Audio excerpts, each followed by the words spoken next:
गायन्ति यं सामगाः ज्ञानावस्थिततद्गतेन मनसा पश्यन्ति यं योगिनो यस्यान्तं न विदुसुरासुरगणा देवाय तस्मै नमः। श्रीमद् भगवत गीता के 18वां अध्याय, उसमें हमने देखा कि किस तरह से यज्ञ, दान, तप, ये सात्विक, राजसिक और तामसिक होते हैं। उसके बाद में हमने कर्ता, कर्म, ज्ञान, ये कैसे सात्विक और तामसिक होते हैं। तो जो सात्विक ज्ञान है वो है कि जिस ज्ञान में सब भूतों में एक परमात्मा, सब भूतों में समभाव से एक परमात्मा दिखे। तो अभी दुष्यंत जी बोल रहे थे कि भगवान, हम मच्छर नहीं बना सकते, एरोप्लेन बना, लेकिन मच्छर नहीं बना सकते। और ज्ञान है कि सब में भगवान के दर्शन करें। तो ये समझना पड़ेगा कि जब ये कहा जाता है कि सब में भगवान के दर्शन करें या सब भगवान का रूप है, या वेदांत की भाषा में इसको कहा जाता है तत्वमसि, कि तू वही है। किसी को जब संन्यास दीक्षा देते हैं उस समय में एक ही मंत्र बोलते हैं कान में। जो संन्यास लेने वाला होता है वो सारे वस्त्र उतार के और जाके नदी में खड़ा हो जाता है। वहां पे कोई अपना श्राद्ध कर चुका, अपने आप को मृत मानता है कि मैं अब संसार के लिए मृत, अब मेरे लिए संसार नहीं और संसार मेरे लिए नहीं। फिर वो सारे अपने जो कुछ भी होता है सब कुछ छोड़ के, अपने वस्त्र तक छोड़ के, फिर वो जाके नदी में खड़ा हो जाता है। गुरु होता है वो जाके उसको फिर ये मंत्र देता है तत्वमसि। कान में जाके एक ही बात बोलता है कि अरे तू कहाँ जा रहा है, तू तो वही है, तू तो भगवान ही, परमात्मा ही है, तू तो ब्रह्म है। तो उसको समझ में आता है, वो बोलता है अहम ब्रह्मास्मि, मैं तो ब्रह्म हूँ। फिर वो ब्रह्म के रूप में आके, फिर वो मनुष्य नहीं है, सन्यासी मनुष्य नहीं है, फिर वो ब्रह्म के रूप में अपने आप को ये समझ गया कि हाँ मैं ब्रह्म हूँ। फिर वो अपना जीवन ब्रह्म के रूप में जीता है। तो अब शंका ये है, जैसे दुष्यंत जी कह रहे थे कि हम लोग मच्छर भी नहीं बना सकते, या दूसरे भाषा में कहे कि भगवान तो है सर्वज्ञ है, वो सब कुछ जानते हैं, सर्वसमर्थ है, और हम में ऐसी समर्थता नहीं है, हमें ऐसा ज्ञान नहीं है, हम तो बहुत अल्पज्ञ है। तो फिर कैसे कह दिया जीव को कि वो ब्रह्म है? इसके लिए एक लंबी चौड़ी प्रक्रिया बताई हुई है वेदांत में कि कैसे कहा गया है। उसमें भाग त्याग कहा गया है कि कौन कौन सी चीजें छोड़ने पे, और क्या जो कॉमन चीज रहेगी उसके आधार पे कहा गया है। तो जो जो हमारी जितनी भी उपाधि है उनका अगर त्याग कर दे, जैसे मैं ब्राह्मण हूँ, मैं लड़का हूँ, मैं गोरा हूँ, मैं काला हूँ, मैं लंबा हूँ, मैं छोटा हूँ, जितनी भी उपाधि है उनको अगर छोड़ दे, उनका त्याग कर दे, तो जो शेष रहेगा वो ब्रह्म है। उसके लिए ब्रह्म कहा गया है। और इसी तरह भगवान की भी उपाधि त्याग कर दे, ईश्वर की भी, कि ईश्वर सर्वज्ञ है, ईश्वर सर्वसमर्थ है, मैं अल्पज्ञ हूँ। तो दोनों की उपाधियां है ये, मैं अल्पज्ञ हूँ ये मेरी उपाधि है, ईश्वर सर्वज्ञ है ये ईश्वर की उपाधि है। दोनों की उपाधि हटा दे, फिर जो शेष रहेगा उसके लिए वो दोनों दोनों में वही ब्रह्म है। ईश्वर में भी ब्रह्म वही है जो उपाधियों से अलग हो, और हम में भी ब्रह्म वही है जो उपाधियों से अलग हो। तो सात्विक ज्ञान यही है कि वो अपने विवेक के द्वारा सबकी उपाधियां हटाए, कि मैं अज्ञानी हूँ, मूढ़ हूँ, अल्पज्ञ हूँ, पागल हूँ, अच्छा हूँ, मैं होशियार हूँ, सियाना हूँ, ये सब उपाधि है। तो ये सब उपाधि को हटाने के बाद में जो शेष रहेगा वो ब्रह्म है। तो इस विवेक को जो करता है, जिसको ये ज्ञान है, ये विवेक है, वही सात्विक ज्ञान है। और राजसिक ज्ञान है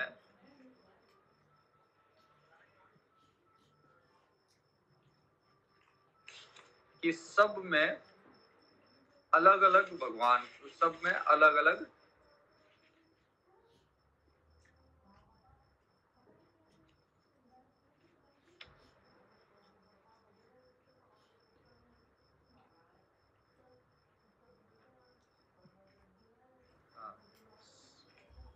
सबको अलग अलग मानना कि ये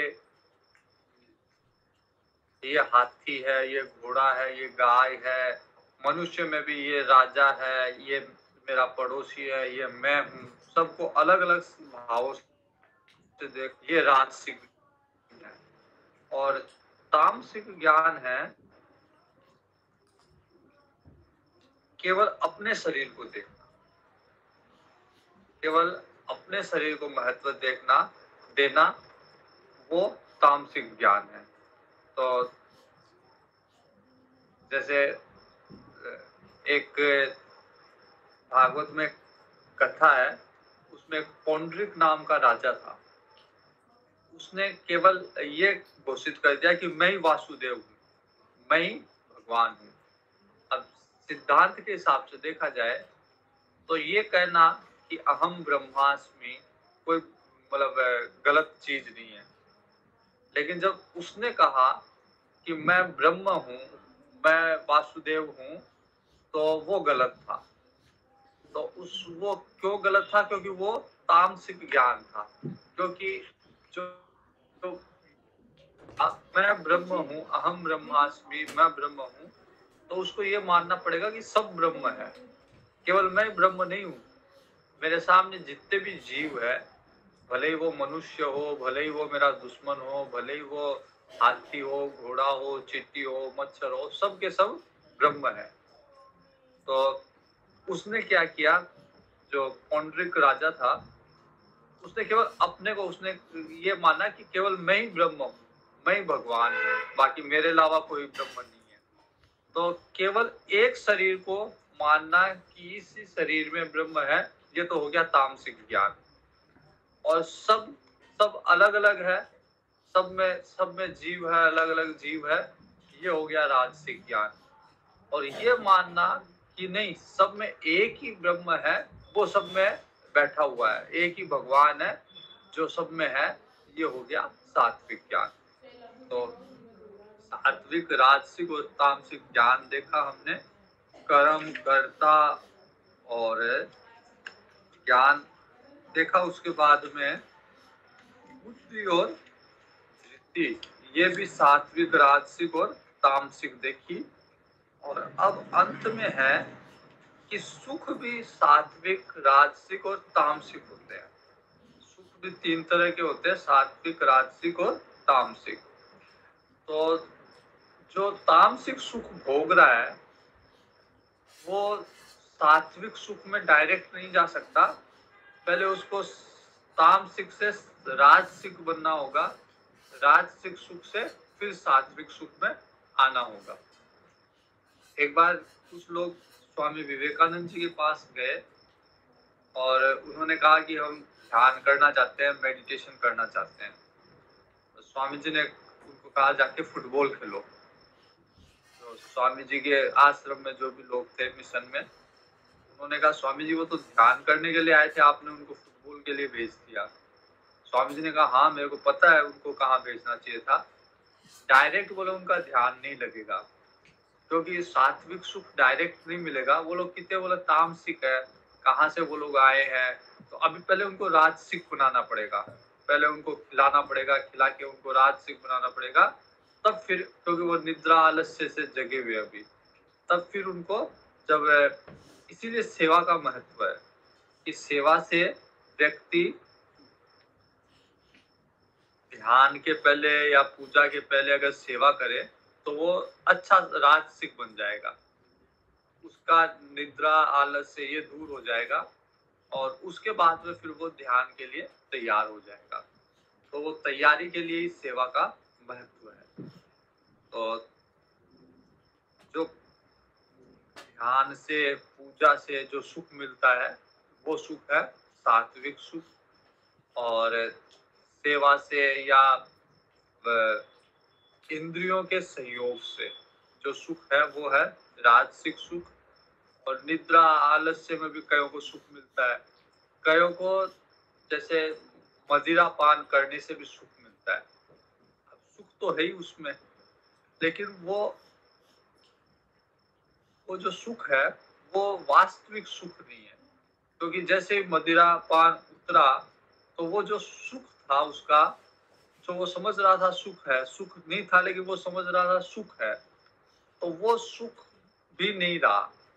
फिर उसको पता चलेगा कि जिस समय मैंने पी रखी थी उस समय में भी सुख नहीं था। तो क्या था कि उसकी बुद्धि केवल अज्ञान से ढकी हुई थी उस समय, कि वो दुख को भी सुख मान रहा था। उस समय भी दुखी था लेकिन वो ये समझ रहा था कि मैं सुखी हूँ, और इसका मतलब उस समय अज्ञान से बुद्धि को अज्ञान उनकी बुद्धि पे छा गया, और जब उसका नशा उतरा तब तो उसको पता चली गया कि मैं दुखी हूँ। तो तीन तरह के सुख है, और जो भगवान की अवस्था है, जो आत्मा की अवस्था है, वो इन तीनों गुणों से ऊपर है। जो आनंद की अवस्था है वो न राजसिक सुख है, न तामसिक सुख है, न सात्विक सुख है, सात्विक सुख भी नहीं है। आनंद की अवस्था इससे ऊपर की अवस्था है। अभी लक्ष्मणगढ़ में तोदी कॉलेज में मैं जब कर रहा था तो किसी विषय पे मैंने कहा कि पूजा का सुख भी डिपेंडेंट सुख है। तो फिर एक लड़की का प्रश्न था कि पूजा के सुख को आपने डिपेंडेंट कैसे कह दिया? तो इसलिए कह दिया क्योंकि सात्विक सुख है लेकिन है डिपेंडेंट, क्योंकि जब अगर पूजा करोगे तो सुख मिलेगा, पूजा नहीं करोगे तो नहीं मिलेगा। तो उस क्रिया पे डिपेंड हो गया वो सुख। तो राजसिक सुख तामसिक सुख से अच्छा है, लेकिन आनंद की अवस्था इससे भी ऊपर है, जिसमें कुछ करना नहीं पड़ेगा, स्वाभाविक रूप से सुखी रहोगे, स्वाभाविक रूप से आनंद में रहोगे। सात्विक सुख के लिए भी कुछ ना कुछ करना पड़ेगा, ध्यान करो, पूजा करो, लेकिन कुछ ना कुछ करोगे तो मिलेगा। एक बार जयपुर में कोई किसी के घर पे कोई मतलब, तो एक लड़का मेरे को पूछता है कि आनंद के बारे में बता रहा था। तो एक लड़का मेरे को पूछता है कि आपको क्या प्राप्त है, क्या आपको वो आनंद प्राप्त है? तो मैंने कहा वो आनंद प्राप्त नहीं है, लेकिन सात्विक सुख प्राप्त है। तो जो उस आनंद के पहले जो सुख है वो सात्विक सुख है, क्योंकि तामसिक सुख जिसमें व्यक्ति को पता ही नहीं होता, कि जैसे निद्रा या आलस्य में, अब आलस्य में कोई सुख थोड़ी ना है, लेकिन वो समझता उस आलस्य के टाइप है कि ठीक है ऐसा ही चलने दो। तो निद्रा आलस्य या मदिरापान ये सब क्या है? तामसिक सुख है। फिर सात्विक सुख राजसिक सुख में कि किसी न किसी विषय से उसका सहयोग हो रहा है, इंद्रियों से उसको सुख मिल रहा है, वो राजसिक सुख है। और सात्विक सुख है कि मन से जब ध्यान की अवस्था में है उस समय उसको बुद्धि से, मन से जो सुख मिल रहा है वो सात्विक सुख। सुखम त्विदानीं त्रिविधम शृणु मे भरतर्षभ, अभ्यासात् रमते यत्र दुःखान्तं च निगच्छति। तो भगवान कहते हैं कि 3 तरह के सुख है संसार में, उनको अब मेरे से सुन कि कौन कौन से 3 तरह के सुख है। तो सबसे पहले सात्विक सुख है। उसके लिए भगवान कहते हैं अभ्यासात रमते यत्र। वो सुख ऐसे नहीं मिलता, उसके लिए बार बार अभ्यास करना पड़ता है। जैसे ध्यान है तो ध्यान अचानक से नहीं लगता, बार बार अभ्यास करोगे, बार बार अभ्यास करोगे, मन बार बार इधर उधर जाएगा, तो फिर अभ्यास से ये सुख प्राप्त होगा। अभ्यासात रमते यत्र दुखांतम च निगच्छति। लेकिन एक बार अगर ये सुख मिल गया, सात्विक सुख मिल गया, तो फिर दुखों का अंत हो जाएगा, फिर कोई भी दुख आपको परेशान नहीं करेगा। यदग्र विषमिव परिणामे अमृतोपम।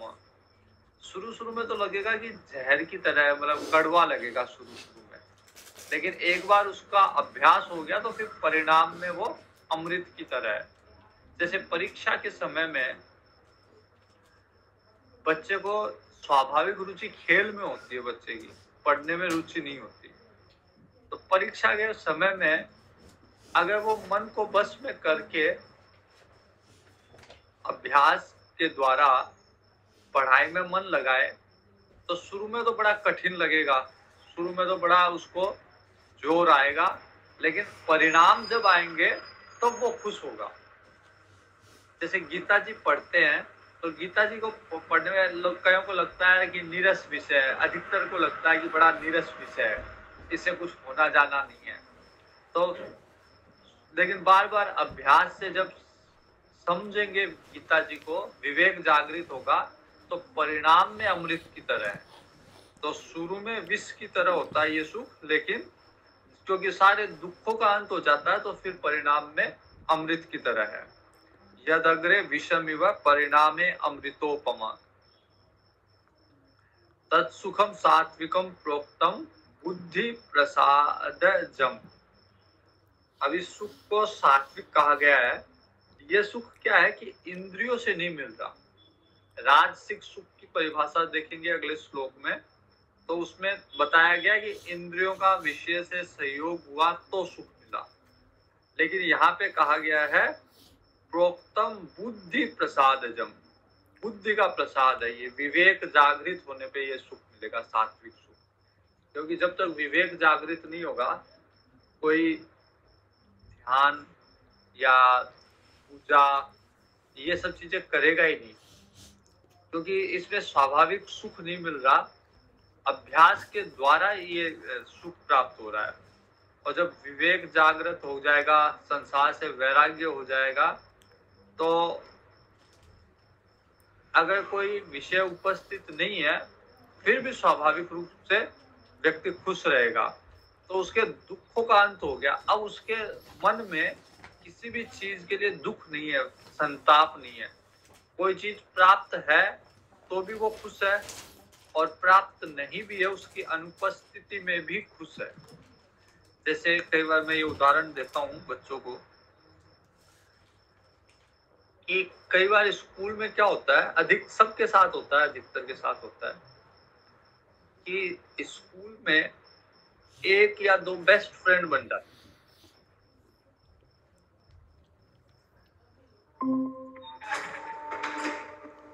एक कोई ना कोई बेस्ट फ्रेंड बन जाता है स्कूल में। तो जिस दिन वो नहीं आता, वो फ्रेंड नहीं आता, उस दिन ऐसे लगता है कि आज तो सुना सुना सा लगता है, या मन नहीं लगता उसके बिना। ऑफिस में भी होता होगा, ऑफिस में भी, ऑफिस के एनवायरनमेंट में भी जो बेस्ट फ्रेंड या जिसको बडी कहेंगे, वो अगर नहीं आएगा तो फिर मन नहीं लगता। तो ये मतलब क्यों है? क्योंकि उसके संयोग से सुख मिल रहा है। वो आएगा तो सुख मिल रहा है, और वो नहीं आएगा तो सुख नहीं मिला। तो राजसिक सुख है, वो किसी न किसी के संयोग से मिल रहा है। जबकि सात्विक सुख है, उसके लिए कहा गया बुद्धि प्रसादजम, बुद्धि के प्रसाद से मिल रहा है। उसमें इंद्रियों के विषय से सहयोग नहीं हो रहा, उसमें केवल बुद्धि का विवेक है।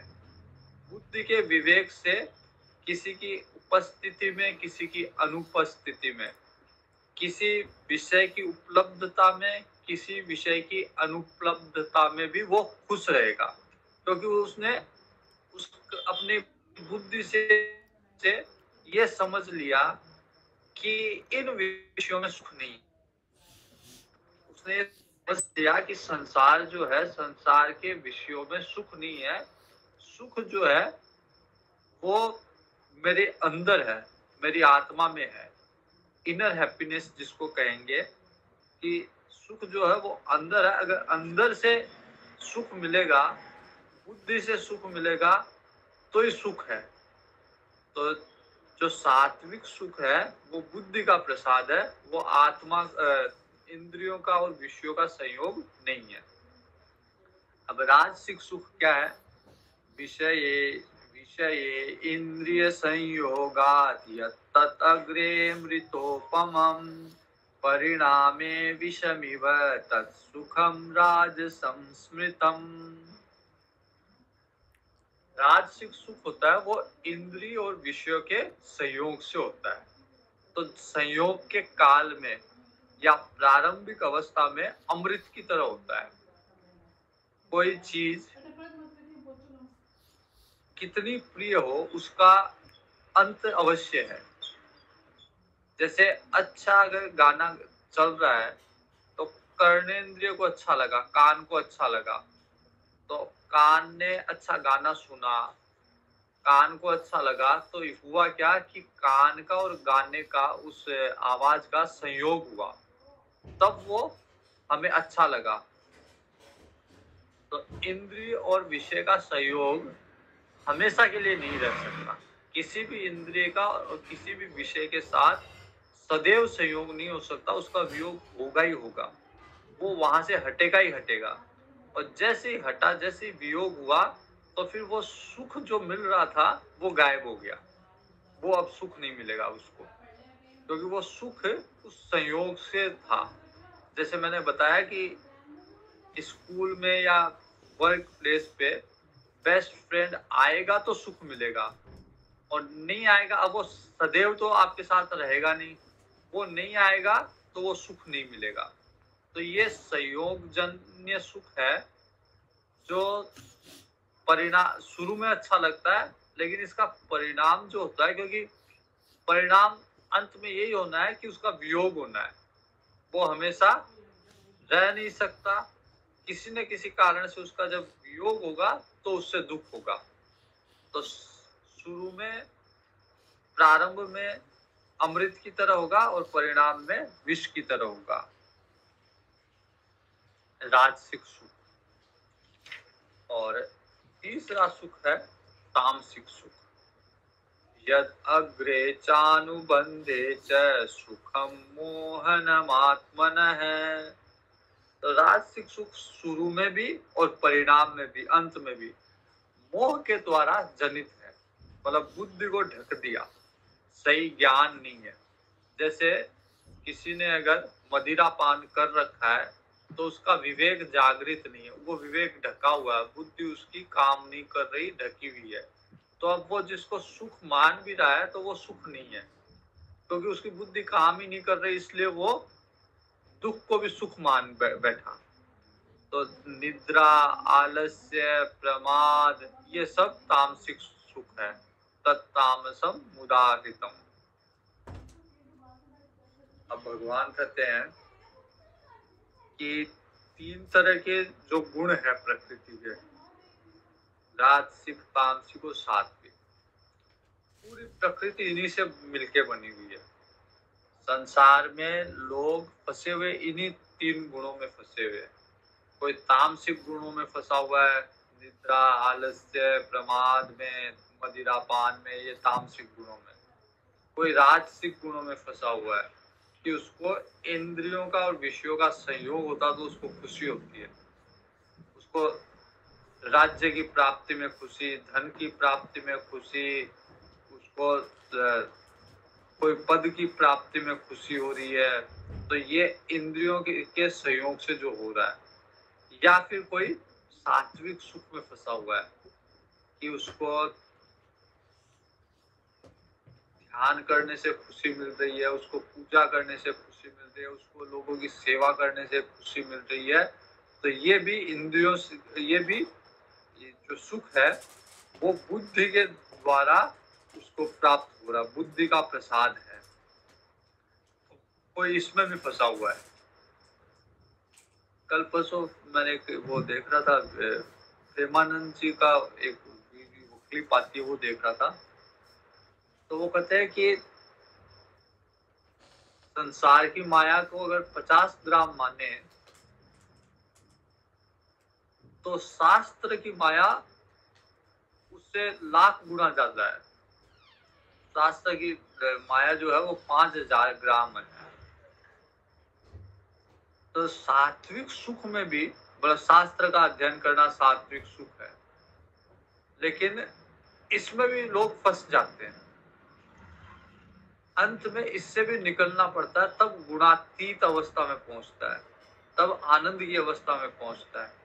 जब तक सात्विक सुख में भी फंसा हुआ है, तब तक उस महान सुख से या उस आनंद से वंचित है।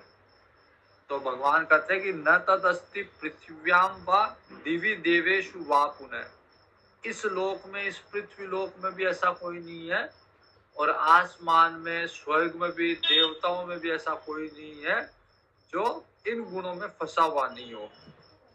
सत्वम प्रकृति जैर मुक्तम यदे भी स्यात् त्रिभिर गुणे, जो इस प्रकृति से, जो 3 गुणों से मिलके बनी हुई है, इनसे मुक्त हो ऐसा कोई नहीं है, न इस लोक में न स्वर्ग लोक में। अब जैसे मैंने कहा था कि 18वां अध्याय जो है वो मिसलेनियस है, अलग अलग विषय है, और कुछ विषय जो पहले आए हुए हैं उनका और स्पष्टीकरण है। तो एक विषय पहले आया था वर्णाश्रम धर्म के बारे में, जो थे, और उसमें सिर्फ इतना कहा गया था, भगवान कहते हैं कि मेरे द्वारा चतुर्वर्णमया सृष्टम गुण कर्म विभाग से, कि चारों वर्णों को, ब्राह्मण, क्षत्रिय, वैश्य और शूद्र, चारों वर्णों को मैंने बनाया है उनके गुण के और उनके कर्म के आधार पर, गुण कर्म विभाग से। अब उसी विषय को आगे थोड़ा सा विस्तार से भगवान बता रहे हैं कि किसका क्या धर्म है और ये क्यों बनाया हुआ है। ये इस बारे में यहाँ पे कहा गया है, ब्राह्मण क्षत्रिय विषाम शूद्राणाम च परंतप कर्माणि प्रविभक्तानि स्वभाव प्रभवेर्गुणैः। या फिर भगवान कहते हैं कि ब्राह्मण, क्षत्रिय और वैश्य, शूद्र, इनको कर्म और स्वभाव से उत्पन्न गुणों में विभक्त किया गया है। तो ज्यादातर जो वर्ण व्यवस्था का विरोध होता है वो इसलिए होता है क्योंकि ये कर्म और गुणों के आधार पे नहीं रह के वंशानुगत जाति के आधार पे हो गया। लेकिन भगवान ने स्पष्ट वहां भी लिखा, यहाँ पे भी स्पष्ट लिखा कि गुण कर्म के हिसाब से ये वर्ण व्यवस्था बनाई गई है। जैसे अगर किसी का मन पढ़ाने में लग रहा है, अध्यापन में लग रहा है, तो उसको टीचर बनना चाहिए।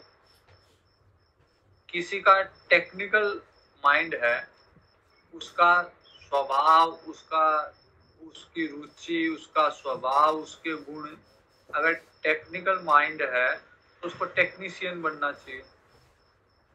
किसी का माइंड बिजनेस में, व्यापार में है, तो उसको व्यापारी बनना चाहिए, उसको बिजनेस करना चाहिए।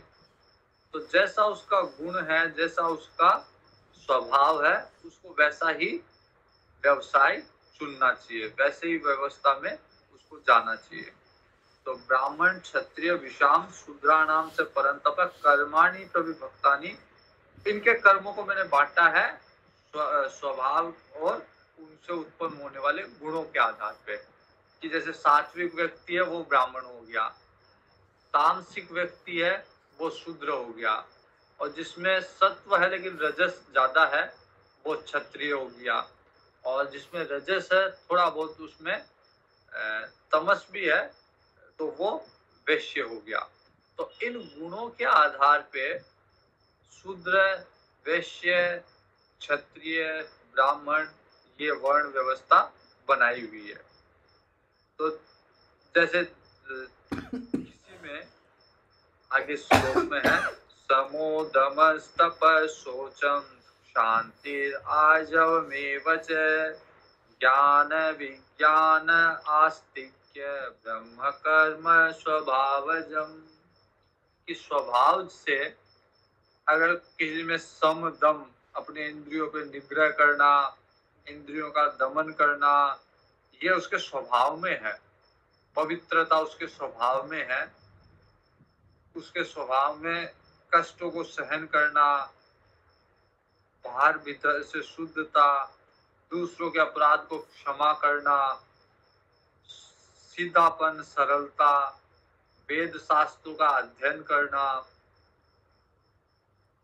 ये सब उसके स्वभाव में अगर है, भगवान का अनुभव करना, तो फिर वो ब्राह्मण ही है। ये सब चीजें, गुण जिसके अंदर है वो सब ब्राह्मण के स्वाभाविक गुण है। ब्राह्मण को ये सब चीजें ब्राह्मण में होनी चाहिए, या ये गुण जिसमें है वो ब्राह्मण है। शोचम तेजो धृति दक्षम युद्धे चाप्य पलायनम दानम ईश्वर भावस्य शास्त्र कर्म स्वभावजम। वीरता अगर किसी में है, तेज, धैर्य, चतुरता, युद्ध में न भागना, डटे रहना, दान देना, ये सब क्षत्रिय के स्वाभाविक गुण है। अगर जिनमें ये गुण है इसका मतलब वो शूरवीर जो है। जैसे भारत में कई सेनाओं में, भारतीय सेना में कई पर्टिकुलर इलाके से या पर्टिकुलर जाति से सेना में ज्यादा भर्ती होती है, और उसी के आधार पे कई ब्रिगेड या यूनिट बनी हुई होती है, जैसे राजपूताना राइफल या जाट रेजिमेंट। तो ये इसीलिए बनी हुई है क्योंकि या सिख रेजिमेंट, तो ये इसीलिए बनी हुई है, गोरखा रेजिमेंट, ये इसीलिए बनी हुई है क्योंकि उस स्वभाव वाले, उस जाति वाले व्यक्ति मार्शल कौम है, लड़ने में ज्यादा होशियार है, मतलब वीर है, शूरवीर है, उनकी कद काठी, उनका बल, शारीरिक बल अधिक है, या निर्भीक ज्यादा है, उनको डर नहीं लगता। जैसे गोरखा लोग बड़े निर्भीक टाइप के होते हैं, तो उनके लिए अलग से उनके लिए रेजिमेंट बना रखी है, सेना में ज्यादा भर्ती वहीं से आती है। तो ये उनका क्योंकि स्वभाव, जब कर्म स्वभाव है, उनके अंदर ये गुण है, इसलिए वो क्षत्रिय सेना में शामिल हो सकते हैं, इसलिए वो क्षत्रिय है। वैसे ही कई कास्ट या कई इलाके भी जो है व्यापार में जिनकी विशेष रुचि रहती है, जैसे मुसलमानों में भी बोहरा मुसलमान ज्यादातर व्यापारी मिलेंगे, सिंधी ज्यादातर व्यापारी मिलेंगे, भले छोटा मोटा व्यापार करते हो, और अग्रवाल ज्यादातर व्यापारी मिलेंगे। तो ये सब चीजें उनके ब्लड में होती है, उनके स्वभाव में, उनके गुणों में होती है, इसलिए वो कर्म उनको ज्यादा के लिए ही है। दानम कृषि गोरक्ष वाणिज्यम वैश्य कर्म स्वभावजम।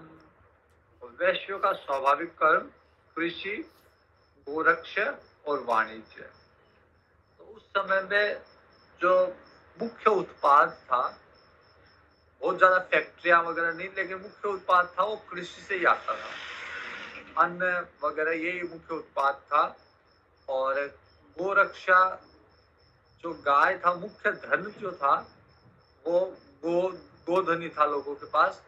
और एक समय में तो ये बताते हैं कि जो ट्रेडिंग होती है वो भी, उसमें विनिमय का साधन गाय होती थी। कि अगर किसी से अन्न लेना है तो उसको कितने गो देनी है, कितने गायें देनी है। दान भी लोग देते थे, 100 गायें, 200 गायें, 500 गायें। तो जिसके पास ज्यादा गायें होती थी वो उतना ही अधिक धनी होता था।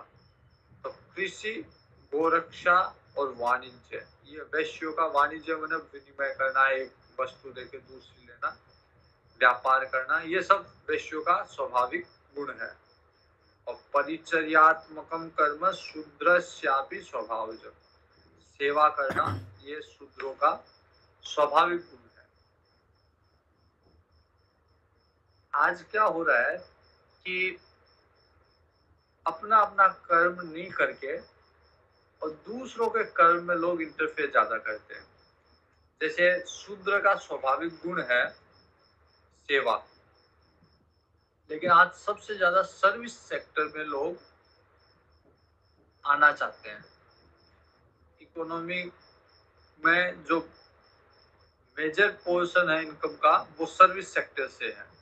जबकि आज के 20 साल पहले ट्रेड से होती थी, उसके पहले एग्रीकल्चर से होती थी मेजर इनकम, लेकिन अब सर्विस सेक्टर ज्यादा बड़ा हो रहा है। तो जो, जैसे कोई मैंने बताया मार्शल कॉम है, या जो ब्राह्मण है जिनकी रुचि टीचिंग वगैरह में थी, वो लोग भी अब सर्विस सेक्टर में आ रहे हैं। तो अपना कर्म छोड़ के दूसरों के कर्म में वो इंटरफियर कर रहे हैं। तो इसलिए भगवान कहते हैं कि खुद का जो कर्म है, भले ही उसमें दोष उत्पन्न हो गए हो, लेकिन व्यक्ति को उसी में लगना चाहिए, उसी को करना चाहिए। स्वे स्वे कर्मण्यभिरतः संसिद्धि लभते नरः। अगर खुद का ही कर्म करेगा तो उसको वहीं से परफेक्शन मिलेगा, वहीं से उसको सिद्धि मिलेगी। स्वकर्म निरतम सिद्धि यथा विन्दति तच्छृणु। और किस तरह अपने कर्म करते हुए सिद्धि मिलेगी, इसको अब तू मेरे से सुन, भगवान कहते हैं।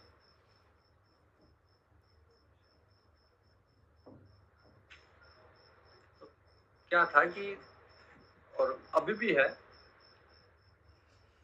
कि वास्तव में कर्म की इतनी महत्वता नहीं है, लेकिन उस कर्म के द्वारा हम कितना कंट्रीब्यूशन कर रहे हैं वो महत्वपूर्ण है।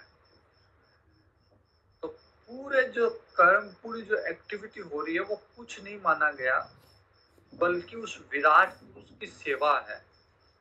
तो विराट पुरुष का जब वर्णन आता है कि पूरा संसार विराट पुरुष का शरीर है, उसका, उसमें भी ये चारों वर्ण आते हैं कि उसका जो सर है वो ब्राह्मण है, उसकी भुजाएं जो है वो क्षत्रिय है, उसकी जंघाएं वैश्य है, या उसका पेट वैश्य है, और उसके पैर शूद्र है।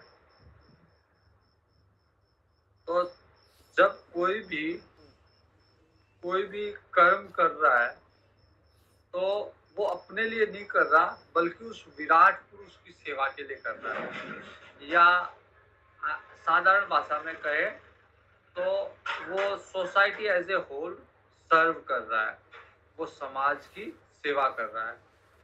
तो अगर जैसे मान लीजिए कि हमारे शरीर में भी अगर ब्लड एक जगह इकट्ठा हो जाएगा या एनर्जी एक जगह इकट्ठा हो जाएगी, तो दूसरा जो अंग है उसमें लकवा आ जाएगा, वो काम करना बंद कर देगा।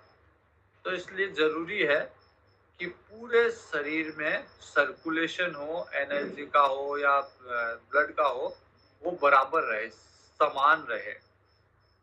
तो अगर एक जगह से निकल के सारे दूर से एक ही जगह में इकट्ठे हो जाएंगे तो बाकी वाले का क्या होगा? इसलिए भगवान कहते हैं कि उस विराट पुरुष, सारे कर्म उस विराट पुरुष की सेवा के लिए है। इसलिए इस चीज का महत्व नहीं है कि मैं क्या कर रहा हूँ। मैं जहाँ पे भी हूँ, जो भी मुझे कर्म मिला है या मेरे स्वभाव से मेरे स्वभाव से मैंने चुना है किसी कर्म को, मेरे को उसी में रह के उसी में सिद्धि प्राप्त करनी है और उसी में ये भाव करना है कि मैं विराट पुरुष की सेवा कर रहा हूँ। न कि ऐसा होना है कि आज मैं ये कर रहा हूँ, कल मैं दूसरे में चला जाऊंगा। तो उससे क्या होगा कि एक जगह मन को टिकाया नहीं, अब मन इसी में भटक रहा है, तो फिर आगे ये भाव उत्पन्न ही नहीं होगा कि मैं विराट पुरुष की सेवा कर रहा हूँ या मैं समाज की सेवा कर रहा हूँ। स्वे स्वे कर्मण्य भी स्वकर्मणा तमभ्यचम सिद्धि विन्दति मानवः। अपने अपने कर्मों के द्वारा उस विराट पुरुष की सेवा करके सिद्धि को प्राप्त होगा। तो ऐसा नहीं है कि जो शूद्र है वो भगवान को प्राप्त नहीं होंगे, वो सेवा के द्वारा प्राप्त होंगे।